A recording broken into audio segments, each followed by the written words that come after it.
রাজধানী জুড়ে গ্যাস সংকট, সিএনজি ফিলিং স্টেশনে দীর্ঘ লাইন, ভোগান্তি।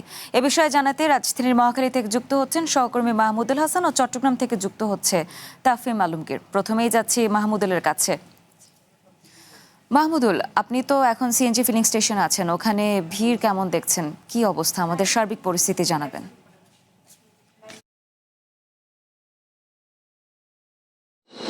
মিতু, গত 2 সপ্তাহের অধিক সময় ধরে গ্যাসের যে সংকটটি বাংলাদেশে তৈরি হয়েছে সেটি আসলে ভোগান্তির চরম রূপ ধারণ করেছে। এখন পর্যন্ত গ্যাসের সংকটের কোনো ধরনের পরিবর্তন আমরা দেখতে পাইনি। এছাড়াও বিভিন্ন পাম্পে গিয়ে আমরা যতটুকু দেখতে পেয়েছি এখনও পর্যন্ত দীর্ঘ সারি গাড়ির এবং গ্যাসের যেই পর্যাপ্ত চাপ সেটি আসলে তারা দেখছেন না, এবং পর্যাপ্ত চাপ না থাকার কারণে যে বিলম্ব হচ্ছে সেই বিলম্বটি আসলে কাটিয়ে উঠতে পারছেন না তারা। বিশেষ করে হচ্ছে পাম্পের যারা কর্মীরা আছেন বা পাম্পের মালিকরা আছেন তারা বলছেন যে আসলে এই দীর্ঘ সময়, প্রায় 2 সপ্তাহের অধিক সময় ধরে যে গ্যাসের সমস্যা, এই গ্যাসের সমস্যার কারণে চলমান যেই দুর্ভোগ মানুষের মধ্যে পৌঁছেছে তা আসলে কখনোই আসলে পূরণীয় নয় বলে তারা জানাচ্ছেন। এছাড়াও আমি এখানকার যেই যাত্রীরা আছেন বা এখানকার যেই চালকরা আছেন, চালকদের সাথে আমরা কথা বলে যতটুকু জেনেছি তারা বলছেন যে এই যে দীর্ঘ লাইন, গ্যাসের দীর্ঘ সারির কারণে ঘন্টার পর ঘন্টা তাদের যেই সময় নষ্ট হচ্ছে, এর কারণে আসলে যেই স্বাভাবিক কর্মঘণ্টা বা স্বাভাবিক কর্মব্যস্ততা সেই জায়গা থেকে আসলে এই যে অতিরিক্ত সময় ব্যয় হওয়া, এতে করে আসলে ভোগান্তি চরম পর্যায়ে পৌঁছে গেছে। এছাড়াও আমরা যতটুকু জেনেছি যে পাম্পের পাশাপাশি বিভিন্ন বাসাবাড়িতেও আসলে যেই গ্যাসের তীব্র সংকট দেখা দিয়েছে। এছাড়াও এই গ্যাসের সংকটের কারণে যদি বলি যে ভোগান্তি শুধুমাত্র যে গাড়ির চালক বা গাড়ির যাত্রী তাদেরই শুধু নয়, এবং বাসাবাড়িতেও এই ভোগান্তিটি আসলে পৌঁছে গেছে। বিভিন্ন বাসাবাড়িতে গ্যাস না থাকার কারণে তারা এখন লাকড়ির চুলাতে রান্না করছেন, পাশাপাশি তারা আবার সিলিন্ডার গ্যাসের দিকেও ঝুঁকছেন। এতে করে সিলিন্ডার গ্যাসের বর্তমান যেই দাম বৃদ্ধি পেয়েছে তাতে করেও তাদের যেই ভোগান্তিটি আসলে চরম পর্যায়ে পৌঁছে গেছে। আমরা এখন এখানকার যিনি একজন পাম্পের কর্মী আছেন তার সাথে একটু কথা বলে যতটুকু জানবো যে বর্তমান অবস্থা কি। এখন বর্তমান মানে গ্যাসের সংকট সেটা আসলে কত ভয়ঙ্কর পর্যায়ে পৌঁছে গেছে আপনি কি বলবেন? মূলত টোটাল লাইনে গ্যাস খুব কম বর্তমানে যে চলতেছে। আমাদের একটা লজেনই চলতে চায় না, আমাদের লজেন তিনটার ভিতরে একটাই চলতে চায় না ঠিক মতো। লাইন দুটার ভিতরে একটা করে চলতেছে এখন বর্তমানে। এতে করে কি আসলে যে ভোগান্তিটা, আসলে ভোগান্তি শুধু চালকের নাকি হচ্ছে আপনাদেরও ভোগান্তি? ভোগান্তি চালকের এবং আমাদের দুজনেরই ভোগান্তি। মনে করেন যে ঘন্টার পরে ঘন্টা ড্রাইভাররা সিরিয়াল দিয়ে আছে, আমরা গাড়ি কাটতে পারতেছি না, একটার পরে একটা সময় যাইতেছে কিন্তু ওই রকম আমরা গ্যাস পাইতেছি না।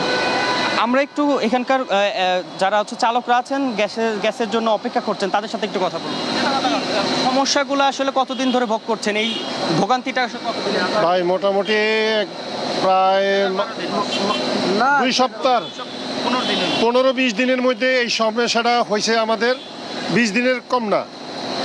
এই সমস্যাটা মানে যে এরকম সমস্যা আমার জীবনে আমি দেখিনি ভাই আসলে, যে গ্যাসের লাইফে এত ভোগান্ত মানুষে হয়েছে, টুকটাক হয়েছে, কিন্তু এইটা কিন্তু অনেক দীর্ঘ টাইম নিয়ে মানে যে এই সমস্যাটা হইতেছে।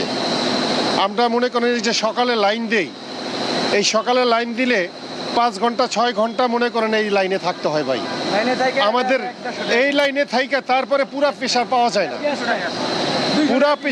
যায় না, তারপরে মনে করেন যেই পেশাটা থাকে সেই পেশাটা পাই না আমরা, আইতে শেষ হয়ে যায়। যেই জ্যামজটের রাস্তা, তারপরে মনে করেন অল্প কিছু গাড়ি চালাইলে আবার গ্যাস শেষ হয়ে যায়। আমাদের যে কি ভোগান্তটা ভোগ দিয়েছি এটা একমাত্র আল্লাহ জানে আর আমরা। এই ভোগান্তি থেকে মুক্ত হওয়ার জন্য আপনাদের কোনো বার্তা আছে কিনা বা কোনো আশা আছে কিনা? এখন এই ভোগান্তটা যে কতদিন ভুগি আমরা তাও তো আমরা নিশ্চয়তা আমরা পাইতেছি না, যে কতদিন ভোগবো এই পর্যন্ত আমরা। যেমনটি মিতু আমি বলছিলাম যে এখানকার যে গ্যাস সংকটের আসলে ভোগান্তির কথা এখানকার যারা চালক আছেন, যারা অপেক্ষা করছেন দীর্ঘ সময় ধরে, তাদের কাছ থেকে শুনছিলাম, পাশাপাশি যারা কর্মীরা আছেন পাম্পের তাদের কাছ থেকেও শুনছিলাম। আসলে ভোগান্তি শুধুমাত্র যে একটি পর্যায়ে আছে তা নয়, এটি আসলে সবগুলো পর্যায়ে আসলে ভোগান্তি চরম আকার ধারণ করেছে। এই ছিল আসলে রাজধানীর পাম্পগুলো থেকে গ্যাস সংকটের সর্বশেষ তথ্য আমার কাছে। ধন্যবাদ আপনাকে মাহমুদুল। আমরা এখন চলে যাচ্ছি চট্টগ্রামে, আমাদের সহকর্মী তাফিম আছে চট্টগ্রামে। তাফিম, তীব্র গ্যাস সংকট চলছে আমরা দেখছিলাম, জনজীবনে কি পরিমাণ ভোগান্তি আছে, আমাদের সার্বিক পরিস্থিতি জানাবেন সেখানকার।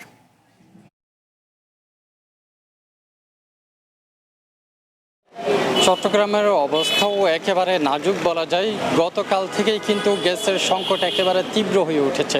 এর আগে যদিও চাপ একটু কম ছিল, তারপরও যে পাম্পগুলো ছিল চট্টগ্রামের সিএনজি রিফিলিং স্টেশনগুলো, সেখানে মোটামুটি গ্যাস সরবরাহ হয়েছিল, কিন্তু গতকাল থেকে সেটি একেবারে তলানিতে চলে এসেছে। গতকাল সকাল 9টার পর থেকেই গ্যাস ছিল না, এরপর 2টা 4টার পর করে আসার পর 12টা থেকে আবারও 6টার পর চলে গিয়েছিল, 12টা থেকে আবারও আসে এবং সকাল 7টা পরপরই আবার গ্যাস চলে যায়। এতে কিন্তু জনদুর্ভোগ সেটি একেবারে চরমে উঠেছে।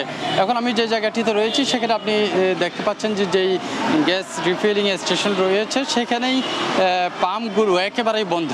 7টার পর থেকে কিন্তু কোনো ধরনের গ্যাস সরবরাহ হচ্ছে না।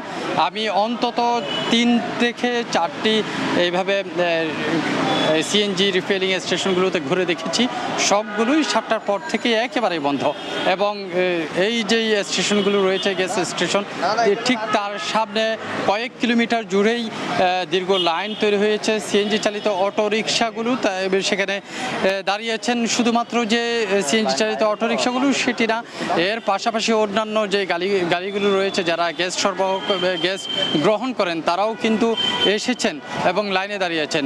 এবং এই যে আমি এখন যেখানে রয়েছে চট্টগ্রামের যে সিআরবি এলাকা, সিআরবির এই যেই গ্যাস রিফিলিং স্টেশন, তার ঠিক সামনেই সিএনজি চালিত অটোরিকশা এবং অন্যান্য গাড়িগুলো, তারা প্রায় কেউ সকাল একেবারে ভোরেই চলে আসে, কেউ 3টা, কেউ 4টা, তারপর থেকে কিন্তু লাইনে দাঁড়িয়েছে।